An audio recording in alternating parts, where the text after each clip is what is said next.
At the Umansky Law Firm, we believe everyone deserves a second chance.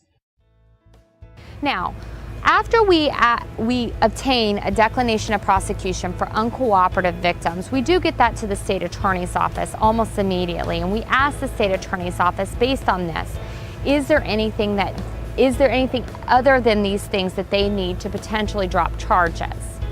A lot of times on misdemeanor domestic violence cases, we can obtain a dismissal of the charges even before the arraignment court date, which is that first court date that's normally given when the client bonds out of jail. On felony domestic violence cases, it does take a little bit longer. The state has double the amount of time to make that decision, and so a lot of times it does in fact take a little bit longer for that decision to be made. Now, another problem that occurs a lot of times in domestic violence cases is that at initial appearance, which is your first court date after you're arrested, it happens within 24 hours of your arrest, the judge will set certain conditions on your bond. These are called basically pretrial release conditions on a domestic violence bond. There are a lot of different things that the judge can do.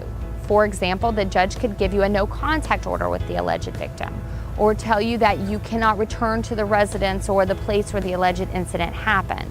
In some instances, the alleged victim will actually show up at initial appearance and speak with the judge. If that happens, it's always good.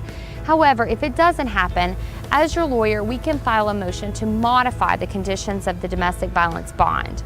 We can basically go to the judge and say, Judge, this is a hardship on the family. The alleged victim wants the client to return home, and basically provide the judge a lot of reasons why the judge would modify the domestic violence bond. More often than not, we are successful in getting this done. So the only way that you can get into court really before your first court date to get this done is to hire a lawyer. So that is one reason it's very, very important for you to find a lawyer that would be willing to do this very quickly and avoid hardship and financial difficulties on your family.